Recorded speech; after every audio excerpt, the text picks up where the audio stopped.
Hello, hello, hello, everyone. Welcome to an episode of the Moderately Athletic Podcast.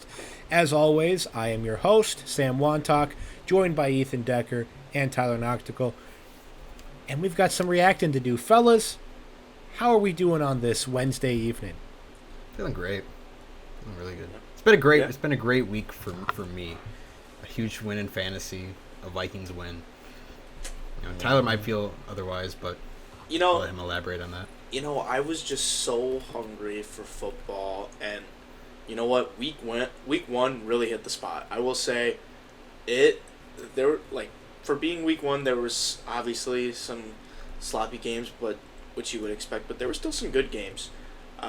Unfortunately, probably we didn't get to see the best game of the week, which was Lions and Eagles, which we'll definitely talk about later. But this just happy to have football back, and the Packers lost, but any real Packer fan should expect that. We weren't. Well, ones that are delusional might have expected a win. But oh God. Rational human beings would have expected the opposite.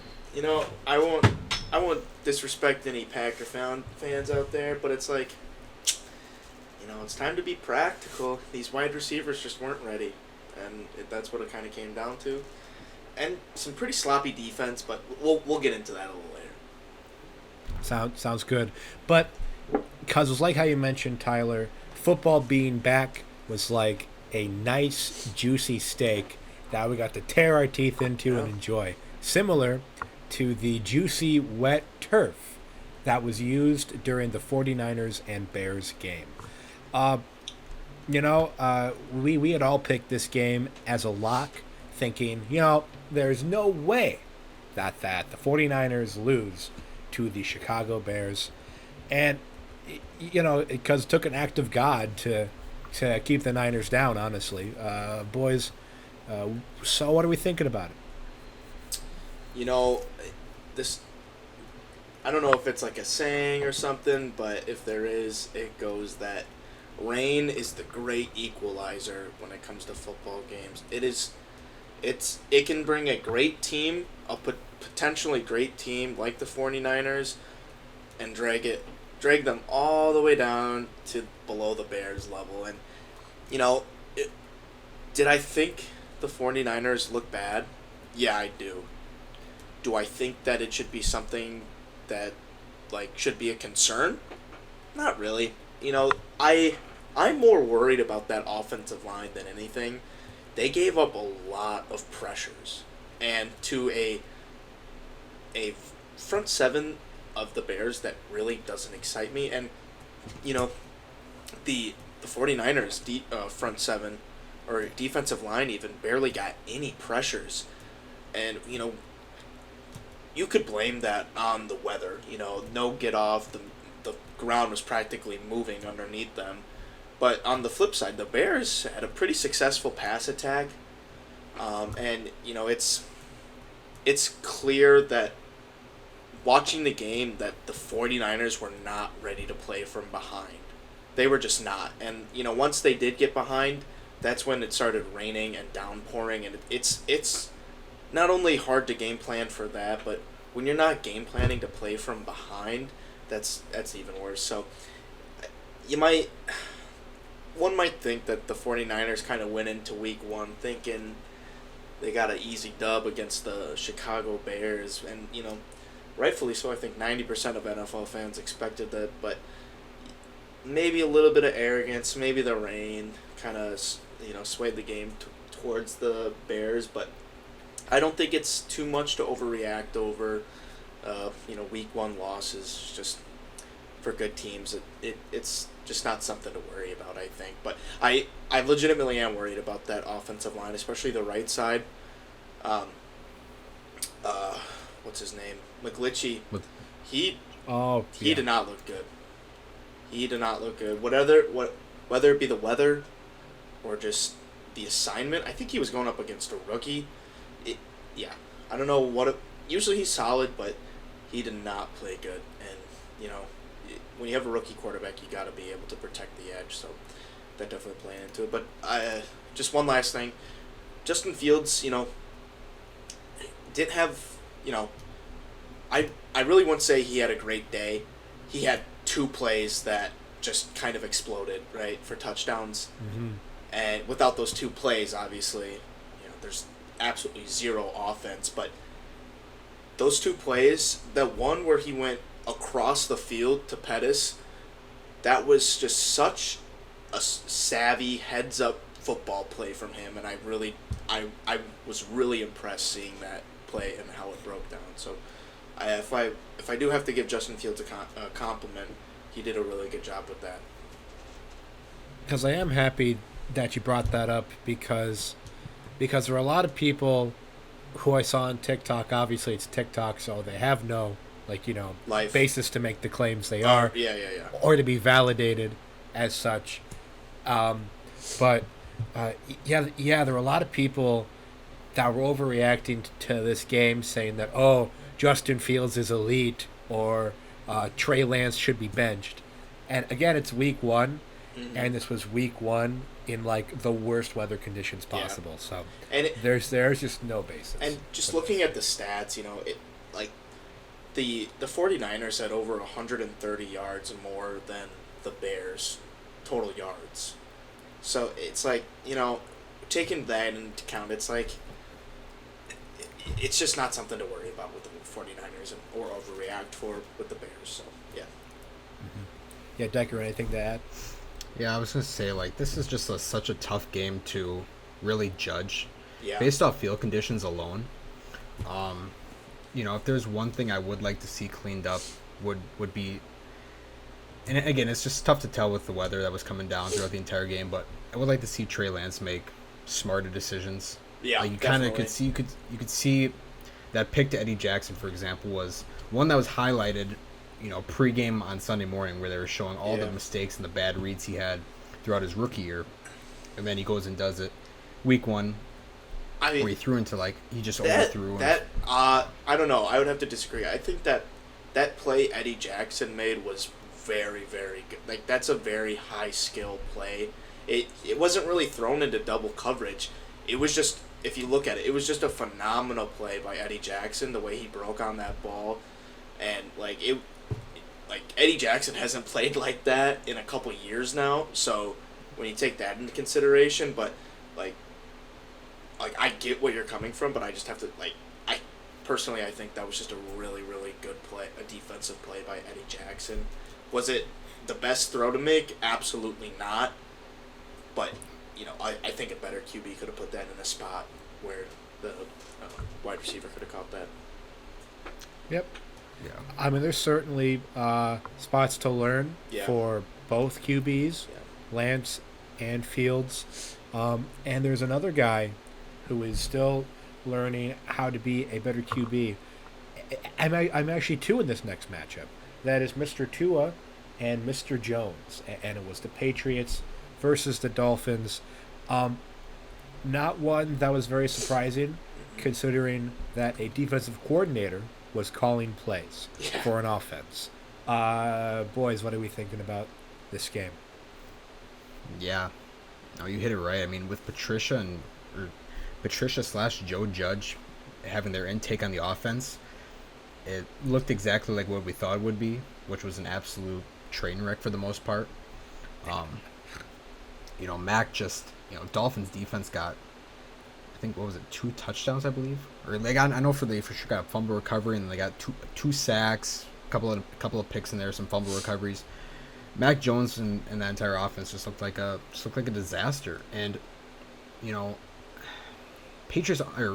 Dolphins offense, excuse me. They had their moments. Tua, what we thought was gonna have, he was gonna have some good throws. He had some bad throws. Waddle and Tyreek, for the most part, were very, very good. But this one's kind of another tough one to see. Obviously the Dolphins, for the most part, a lot of people will say they look dominant, all that, but I don't know. I think the Patriots were just that bad week 1. Yeah. And I don't really know. I'm still in the middle ground of where to judge the Miami after week 1, but me too. I mean, nonetheless, looking offensively, total yards, Miami just over 300 and Patriots 270. So I mean, it's it's pretty close. Most of those yards, I don't know if they were made up in garbage time or not. I didn't watch it until the end, but it's offensively, they seem to be kind of like about the same. But I think what it really came down to was just the turnovers. Patriots had 3 turnovers, 1 pick and 2 fumbles lost, and I think one of them didn't. Matt get strip sacked for a touchdown. Yeah, I think that was right in their own Ingram. 5-yard line. Yeah. Oh yeah. Like yeah. Obviously, take that away, it's a 1-score game. So just that alone, it's yeah. So I mean, I think it's a lot closer than some people may think. Like Tua, numbers wise, looked like he had an impressive day, but just looking at film, it's just the one clip that came out of that game was Tyreek Hill running up the seam and Tua being just a little rushed and throwing the ball, and it landed about 10 yards shy of Tyreek Hill wide open up the seam. Yeah, there was a second clip I saw similar where it actually looked like Hill was playing defense because it was so underthrown. Yeah, his arm strength is definitely a liability.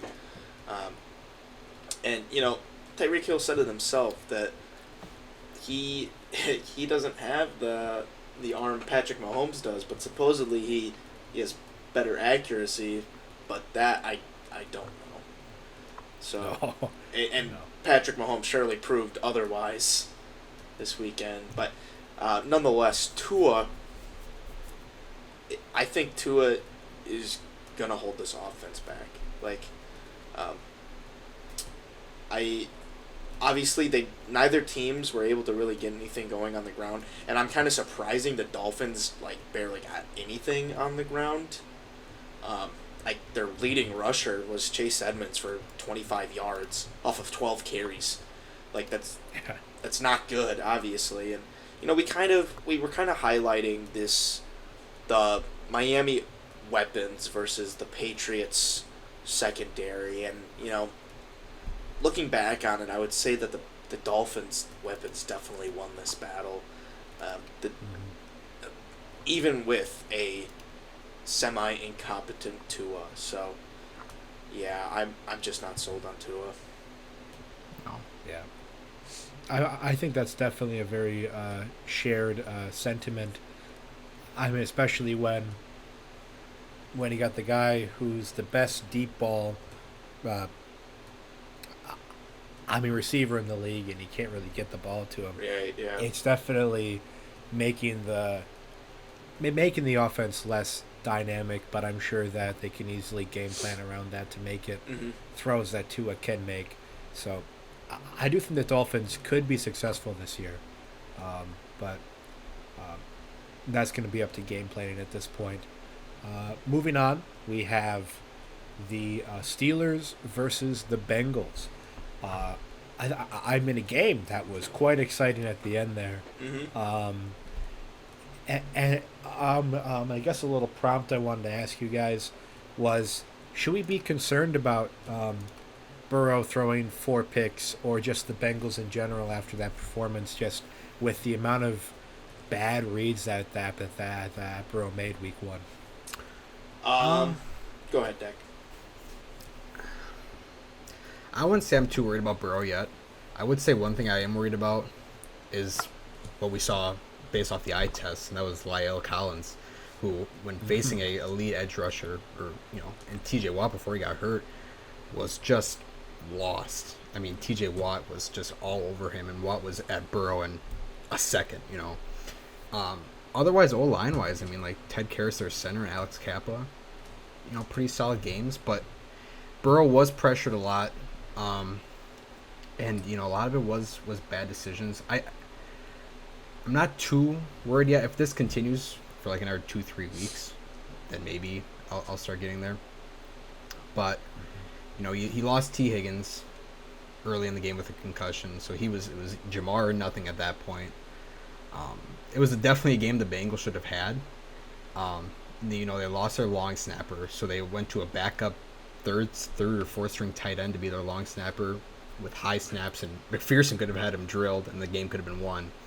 But and then from the Steelers' point, the defense looked very, very, very good. Even when T.J. Watt went down, sure, it got a little bit sloppy after that, and like the secondary wise, giving up that late drive to give up a touchdown to send it to overtime. But I was very impressed with their defense. Offensive wise, Trubisky looked about like what we were going to expect from Trubisky for the most part. There's a couple big throws in there, a couple just very off throws. Like we talked about in our projection episode, in the preview, it was the O-line just wasn't there. Najee, before he went out, couldn't get anything going on the ground game, and Trubisky was getting moments where he was getting highly pressured. So I think that'll continue to be a sore spot for the Steelers, is that O-line. But nonetheless, they end up, by luck's chance, they pull out a gritty win in Cincy with off the leg of Boswell to end overtime. So we'll see where they go from there. Yeah. Agreed. Tyler? Yeah. Nothing like a great way to start off the hot take that I had with the Rams and the Bengals losing week 1 in pretty dramatic fashion, with the Rams being a blowout and the Bengals losing to a pretty bad, what we thought was going to be a bad Steelers team. Now, the Steelers defense is back. They looked really, really good. Just Tomlin's got them coached up so well.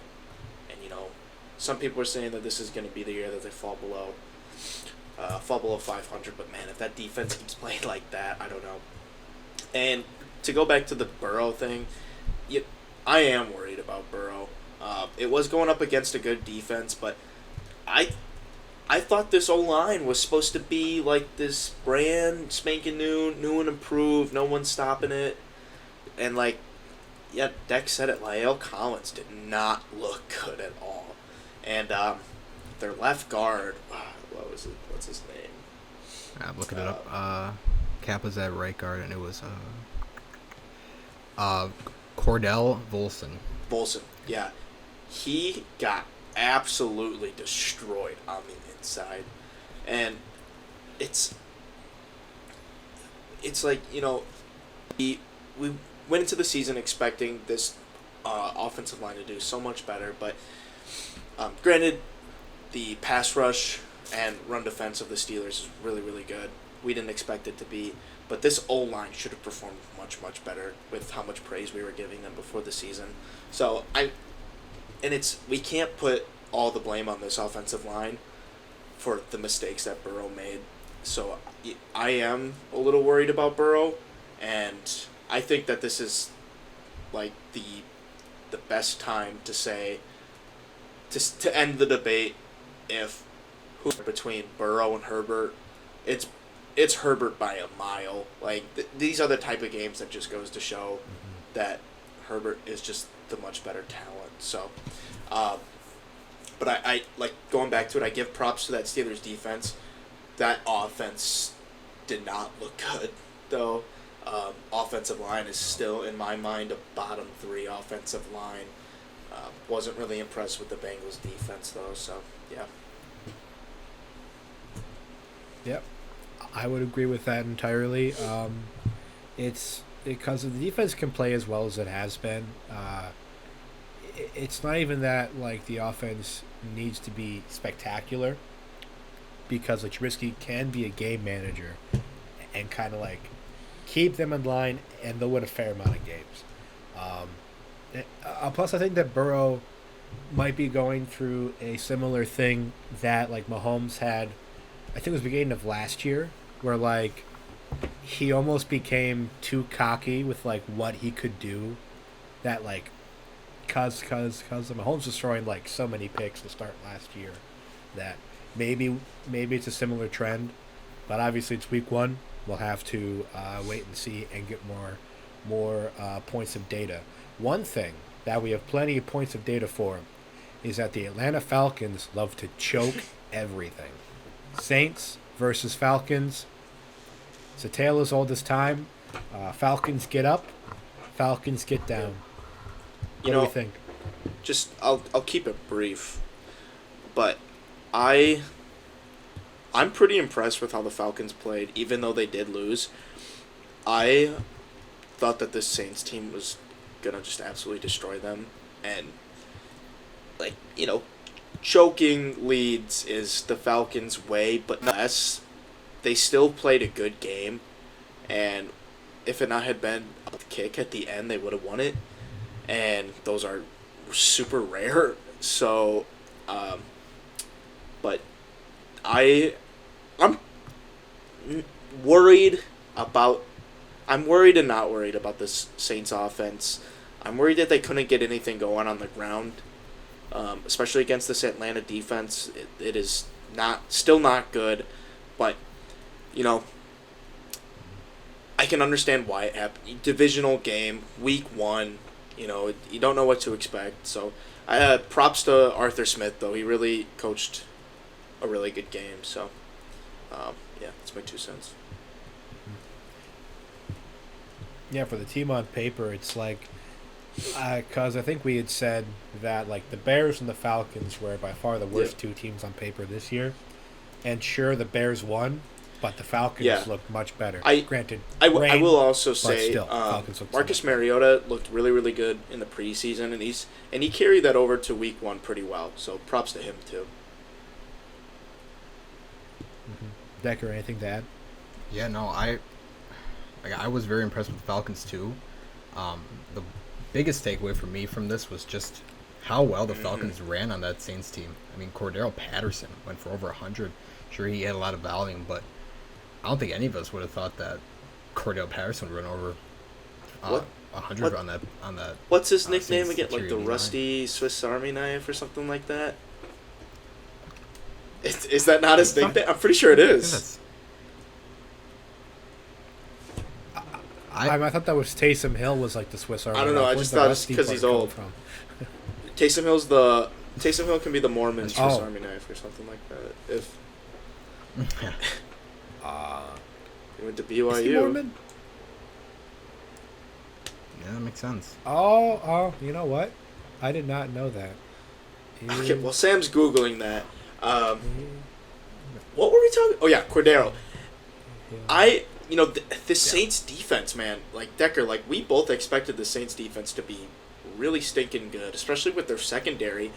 And, it did not look good. They got kind of exposed against a very below, mediocre at best Falcons offense and a, 30-something-year-old Cordero and just a really unimpressive offensive line. So,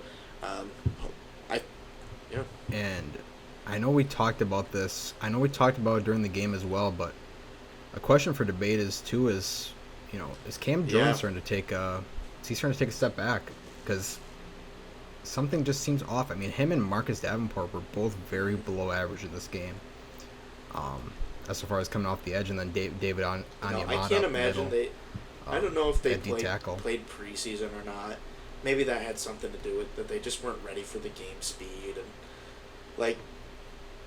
Good teams are kind of prepared to lose week 1 when they don't start their starters. Do they want to? Obviously not. But, but it's just with a veteran like Cam, it's not something you would expect him to not be ready. So it's has he finally kind of taken this turn, started going downhill a little bit? I guess we'll see if his production really comes to a halt this year. But yeah. All right, so I did find what I was looking for on a page that's quite interesting. It's called Mormon Wiki. I did not know that the Mormons had a wiki page. And yes, he is a member of the Church of Jesus Christ of Latter-day Saints. And apparently he did a full-time mission to Sydney, Australia. He joined to try and recruit. He started playing in the NFL when he was 24, 25? Yeah. He joined really late. Yeah. It was. Let's see here.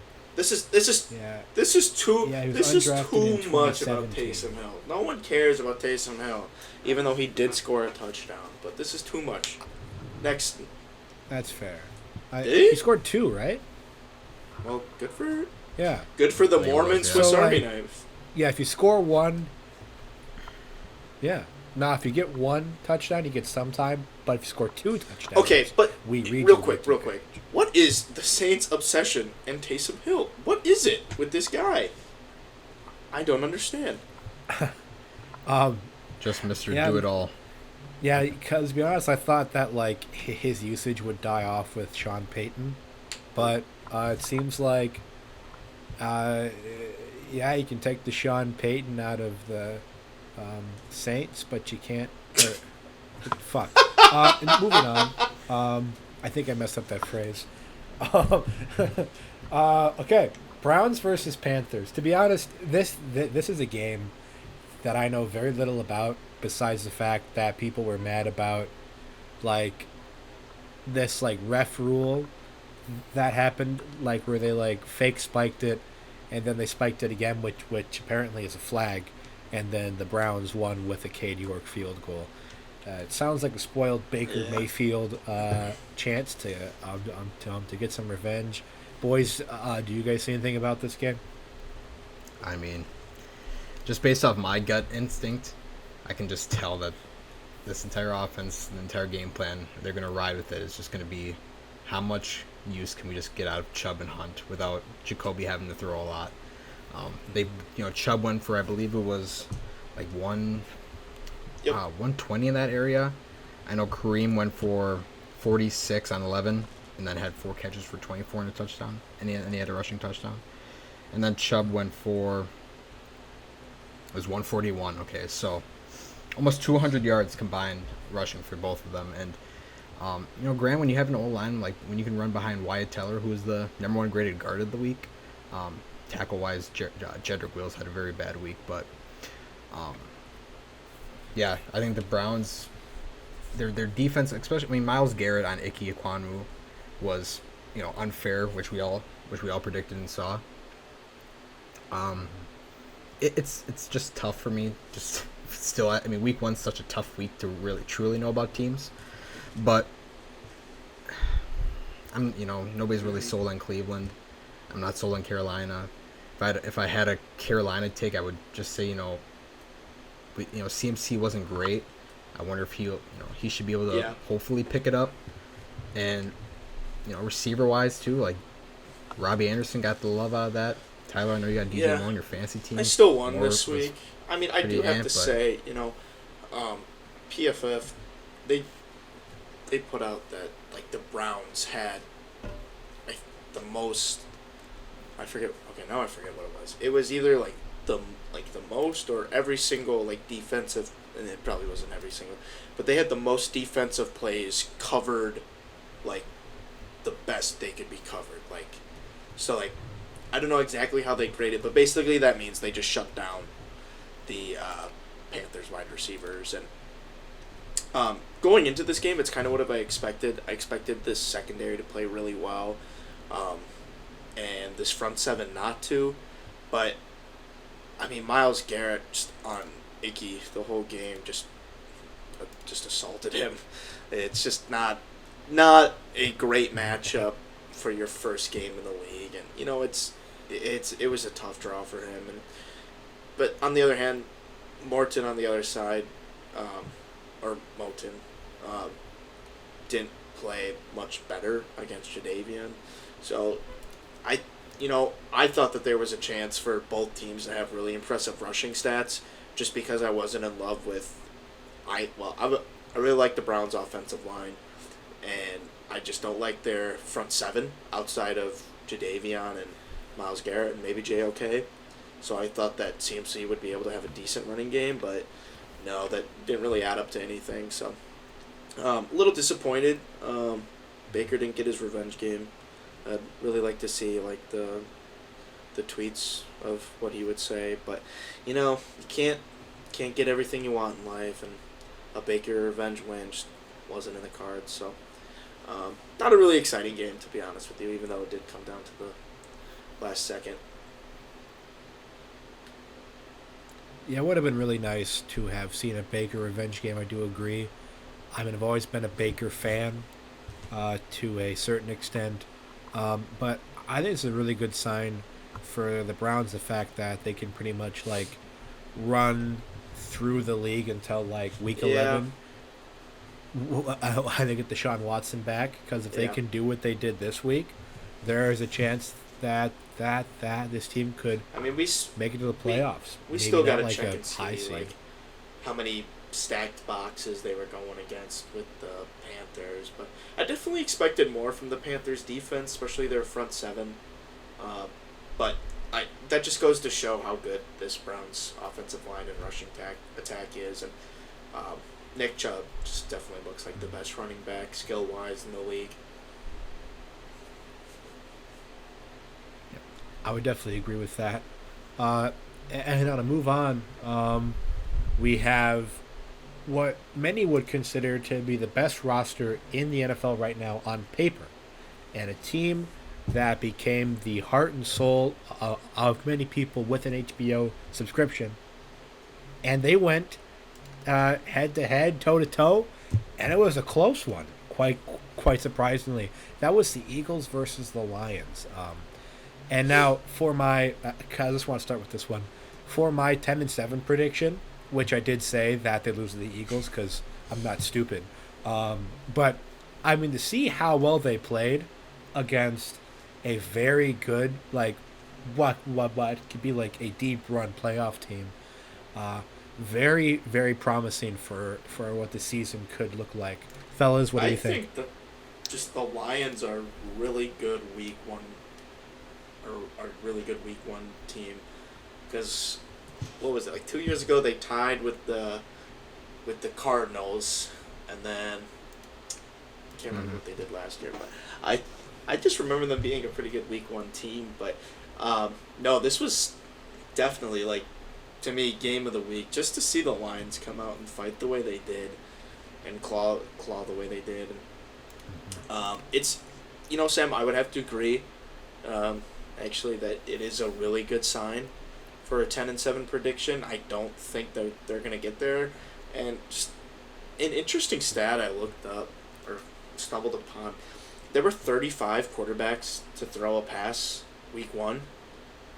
Jalen Hurts had the 33rd average depth of target. And so at 5.1 yards.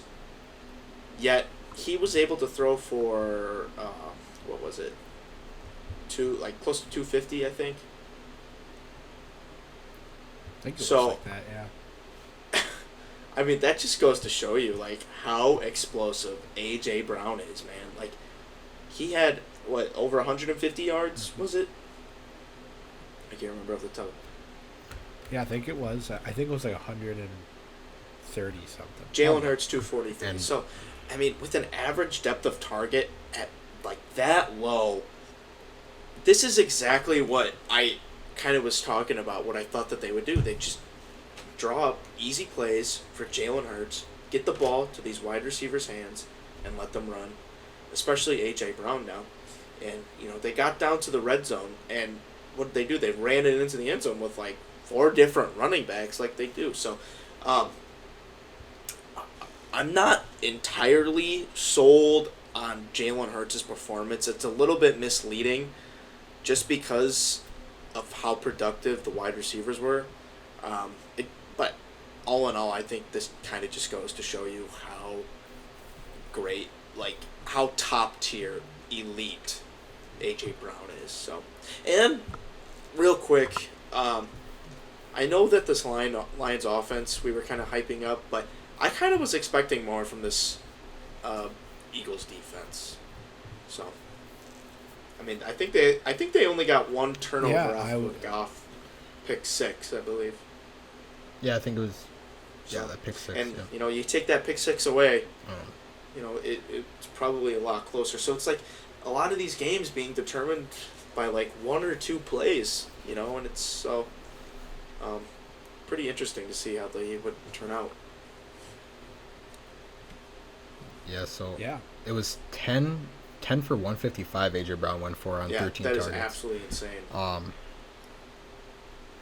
And I mean, a takeaway from this for sure would be Devontae Smith Mhm. not having a catch at all.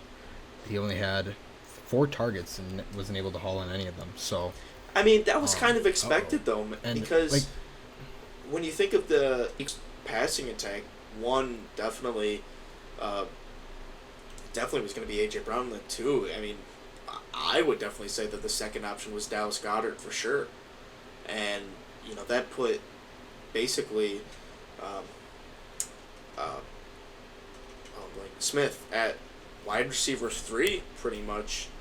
And, yeah, you don't see a lot of wide receiver 3s having a whole lot of production, especially when your quarterback is DVOA 5.1 yards, so. Or not DVOA, A-dot, my bad. Yeah, but like you said exactly. Yeah, like you said exactly, I am not sold on Hurts to the slightest yet. Because on offense, they were able to do exactly what they wanted to do. They ran the script exactly how they wanted it. They ran it down the Lions' throats. They got down to the inside the 5 and inside the 10, and they ran it in.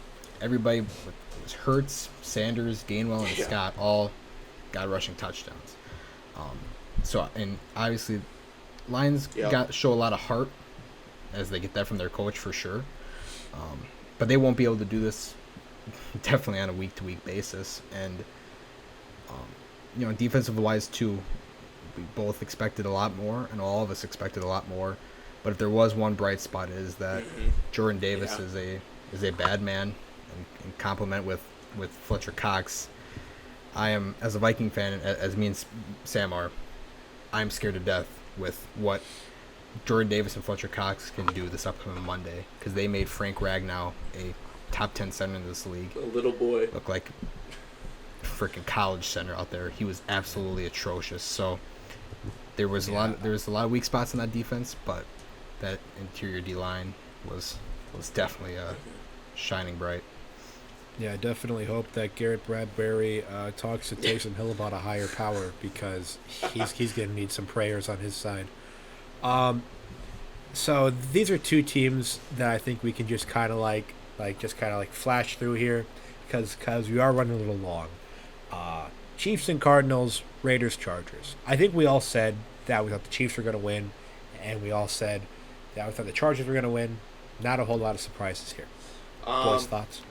To all those people, I don't know how many people listen to this thing, but to all those people who thought that the Chiefs were going to take a step back without Tyreek Hill, in your face, because this was just an impressive show of dominance by Patrick Mahomes and just this entire Chiefs team in general. Kyler Murray, man, he, it looks like he doesn't study, missing blitz pickups, pre-snap reads. It's just not there.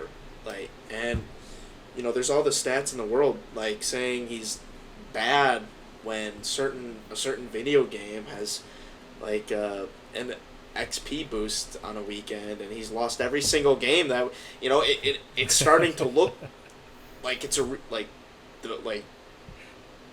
he might be not studying, because I just don't know. But I will say this Chiefs defense, this pass rush really made it hard on him. George Karlaftis, the rookie, looked really, really good this week. I'm really impressed with him. I think he has a really good chance as a dark horse defensive rookie of the year. Yeah. Decker, anything to add? Yeah, no. Chiefs are just, like you said, no step back at all with Tyreek gone. The best fact I did see, though, was just how hard it is to go up against the Chiefs and Patty and Andy Reid in September. Patty alone in September has a touchdown to interception ratio of 44-6. So this man coming out of the preseason and starting the year is absolutely perfect. I mean, barely any flaws. And that showed Sunday. I mean, we all pretty much predicted the Cardinals, would be taking a major step back and just be pretty irrelevant again this year. And their defense was atrocious. And Chiefs defensive wise too, like you said, Karlaftis had a good game, but on paper too, and on PFF, both Nick Bolton and L'Jarius Sneed were very, very good as well. And I think they could be taking big steps this year as well.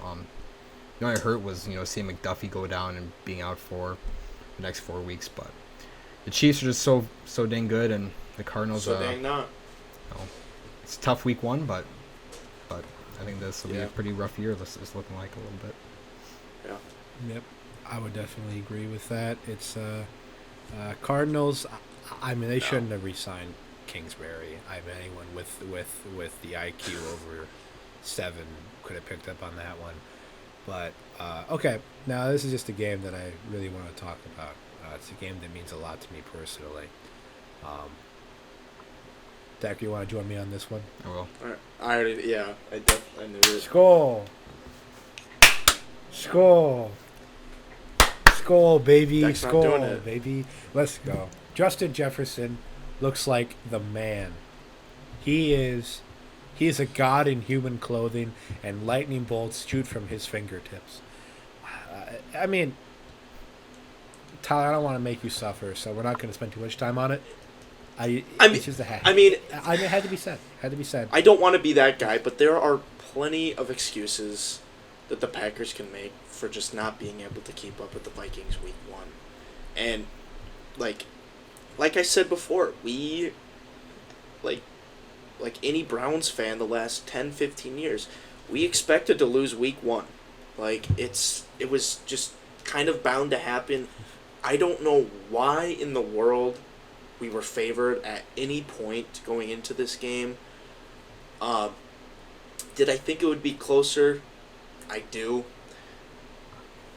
Do I wish Christian Watson would have caught that first pass? I do. But, I'm not too nervous about the Packers. I am nervous about the Vikings as a Packer fan. I think that they looked really damn good on both offense and defense. And, as just a bias or an unbiased sports fan or, football fan, and just kind of like watching, I think they got what it takes to make a deep playoff run here. And, man, Jefferson just looked fucking phenomenal out there. I will say Packers defenses in the past tend to do that. We play just a deep zone just to try to keep everything in front of us. And I think Jefferson got over top of us just once, but it still led to some big plays here and there. So I am a little worried about this defense and not being able to adapt. So I thought that they were going to be much, much better than what they played. But kind of expected the offense to play like they did. So, I mean, to be fair, I do think. Oh, sorry, you can take it. Okay, because you're saying that like you're scared for the defense. I generally do think that the Packers defense. I do will still be too. very I do good. too. I just expected I mean, them definitely to play like a top 5 unit right away, and they did not. Look, like they're like obviously when Jefferson has a game like that, and the Vikings offense just in general has the game that they did, like we're gonna be ranked like bottom 5 in the league in pretty much every single statistical category, and that's not really what I expected after week 1. But I do agree. I think they will bounce back, especially against Justin Fields week 2 against the Bears. So we'll just have to see. Yeah. Yeah, because you're definitely going from playing a motorcycle to playing a big wheel. So it should be quite favorable. What? Decker, anything to add? I will. I mean, I'll take it. I did. Good analogy. Okay, sorry. Yeah, So, Decker. no, I was gonna say I will say, Sam, you can add on to this as well. But as someone who's been watching Viking football and going through some pain and misery for about 15 years now here, this was honestly one of the most refreshing, most fun Viking games I've ever watched in my life, and I mean that genuinely. Coming from just not even on the field, but off the field, seeing a coach that's involved, smiling, approaching players on the sideline after good plays, hugging your quarterback after a big touchdown, patting backs on the sideline. Just having a great time out there and being open with everybody. We the past, especially because it was just so obvious the past 2 years, we went through just hell in this organization where it was so hostile in that building, where our GM and coach didn't talk out the entire season last year. We had a head coach that didn't talk and watch film with our quarterback until year 4. This was just so good to watch off the field. And I was not, I will say I was not thrilled when we extended Kirk Cousins, when O'Connell and Kwesi came in. But after watching week 1, I can fully understand why we decided to ink him up for 2 more years. And that was because Kirk has never had a coach like this who's invested into him and wants to take him to the next level and really make him shine. And man, I tell you, and seeing in the post game Kirk be more vocal and act like a leader more and giving out game balls to KOC and Kwesi, this is the most fun there's been some fun times for sure, but what this year can hopefully embark on, I'm telling you, I'm excited. And just seeing us have a modern offense for once. We have been so far times behind with our offensive play calling. To see Jefferson in motion and Irv kicking out in motion, and teams know what we're going to do. KOC doesn't hide it. We want to give JJ the ball, but teams can't stop it. And the way we put him on, we put him on linebackers, and the way we're on Packer linebackers on Sunday, and defensive ends eventually having to even go out there, edge rushers, trying to do something, and just could not be stopped. It was just a blast. And I mean, defensive wise, just seeing what Daniil and Za'Darius can do when they're healthy, and Eric Kendricks looking good out there, and Harrison Smith, who's 34 now, but looked like he was looking like back when he was 28 out there. I mean, just reading the field great, getting a big time pick out there on Rodgers. And from the Green Bay side, don't get me wrong, I'm not worried about them. I still think Green Bay will be fine. They'll find their way on defense. Rodgers will do Rodgers things, and that ground attack is going to be very lethal. But I tell you what, I know it's just week 1 and there's a lot of season left, but this was very, very exciting to watch, and I'm excited for what the KOC era will present. God damn it, Deck. If I could slow clap right now, I would. Okay. Next game. That was music. Next game. Music to my ears. A bright future in Minnesota. You want to know where a future couldn't seem more dim, and it makes me so happy? It's the Dallas Cowboys. Wow, did they look terrible. The only team this week to not score a touchdown, and Dak is going to be out for 8 weeks. It looked really bad. Yeah, Boys, I mean, thoughts? It came down to kind of what we thought it would, with the Cowboys' offensive line just not being able to perform. The Cowboys' offense was pretty much non-existent. I will say, I wasn't a huge Micah Parsons guy last year. Like, obviously I knew he was good, but kind of watching him play, I am just in love with him. He is so freaking good, dude. Like,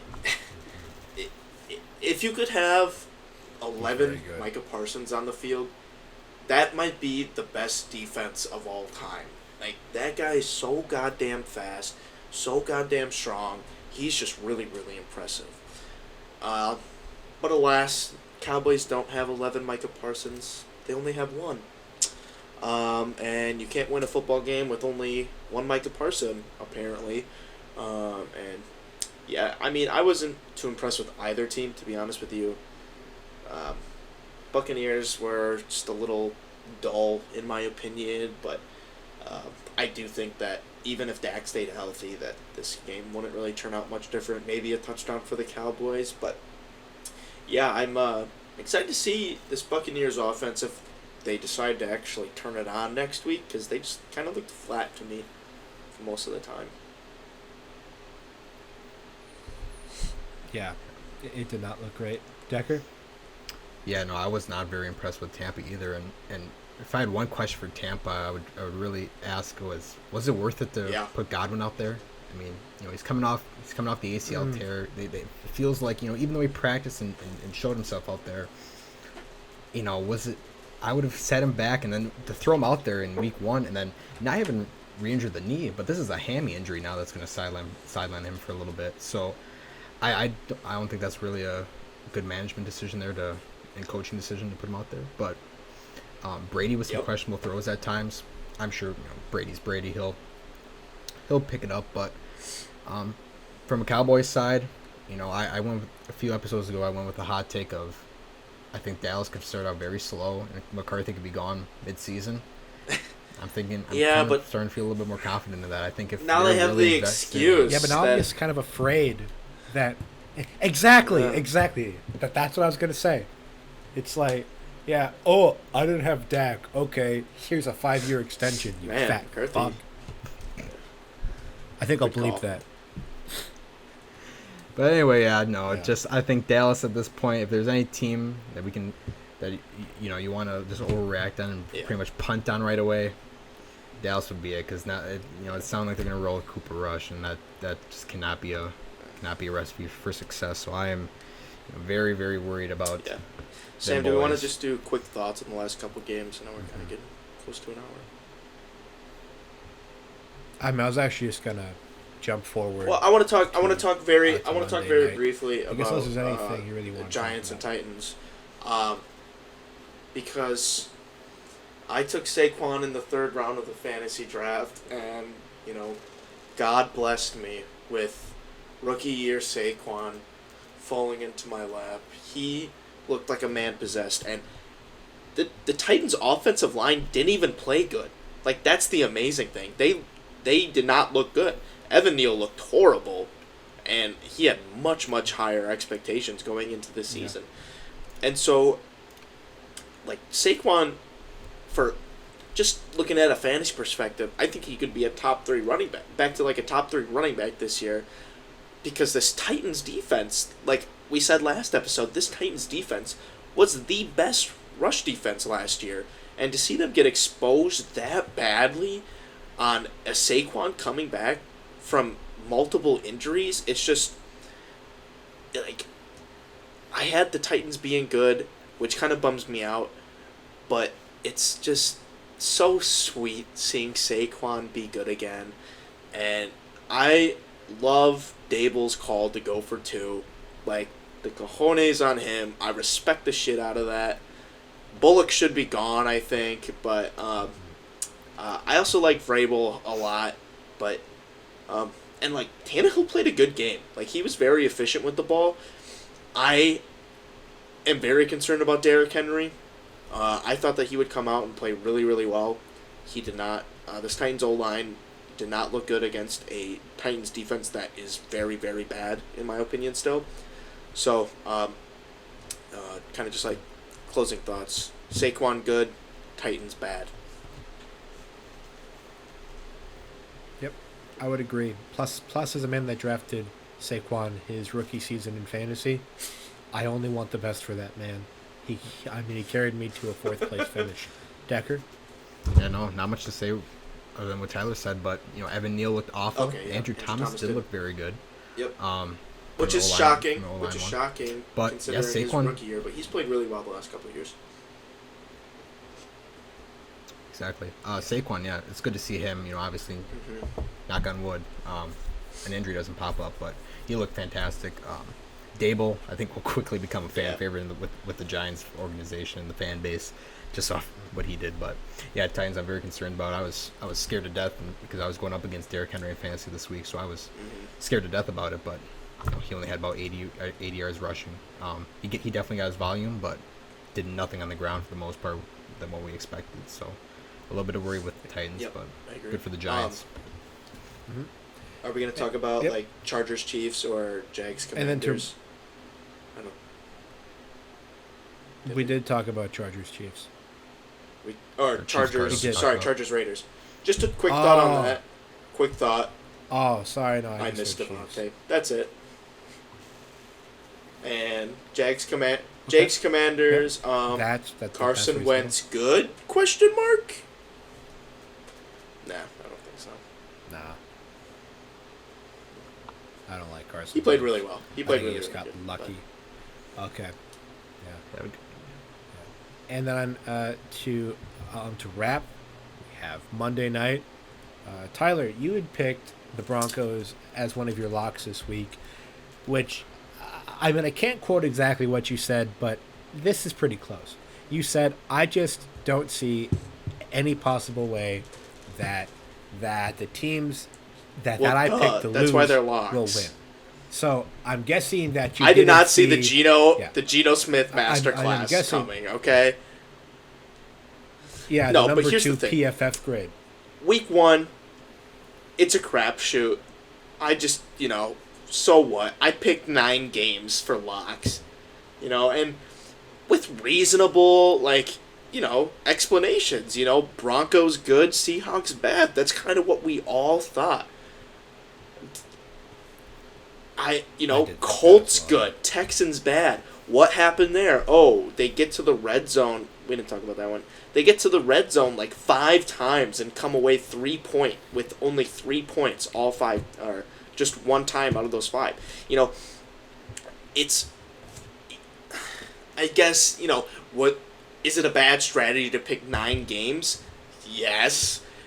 I guess I just every single week I just don't really have an explanation for it. I just really thought that those 9 teams were just such surefire shots, and the biggest, Colts and Texans just shocked the shit out of me with how inefficient they were in the red zone. And Broncos Seahawks, man, this Broncos offense just looked horrible. They did not look good. They pay Russ all this money, and they don't even trust him with the ball. And Hackett did say he should have called timeout and gone for it on 4th. But they didn't. And the fact that it led up to a 4th and 5 with less than a minute left in the 4th quarter against the Seahawks just goes to show that things aren't really meshing in Denver yet. And that this Seahawks team is kind of I think they're going to be a lot like the Lions team from last year. I think they're going to have a lot of grit, just a lot of underdog mentality, and I think Pete Carroll is a lot like Dan Campbell in the way where he can get the best out of his players motivationally. So, but yeah, Geno Smith just had an amazing first half. I don't think they might have scored 3 points in the second half, and just the Broncos just fell flat. And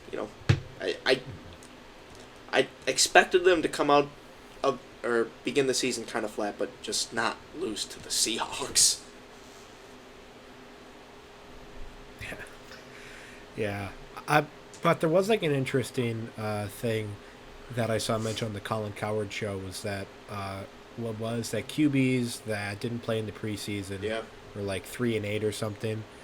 And that was because I think there were QBs like Kirk Cousins that didn't have to do much. They just had to throw to Justin Jefferson and they'd win. It's a win-lose. They come to the season healthy, but they don't have the time to establish themselves or establish the connection. So, it just kind of depends on what kind of week 1 you want to have.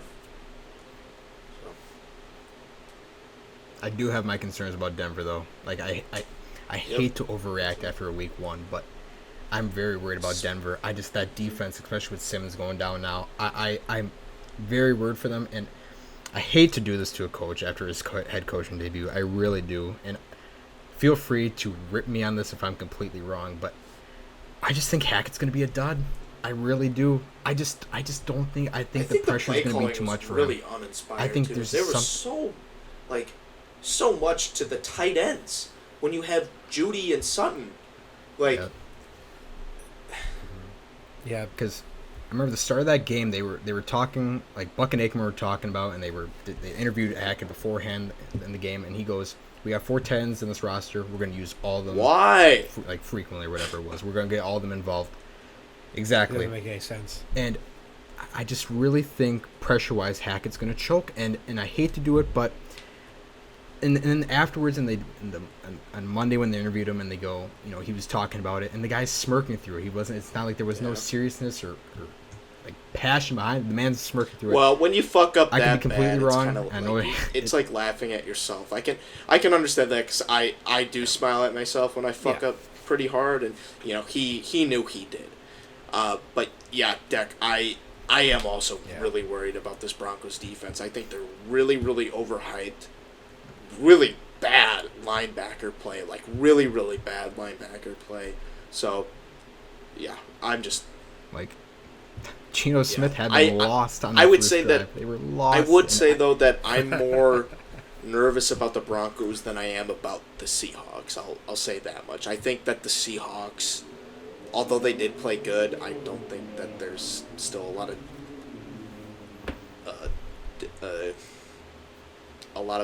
like depth to the team, I guess.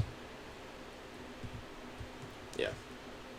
I get what you're saying. Well, that was our reactions to the week 1 of the NFL season. Obviously, lots of surprises, lots of twists and turns.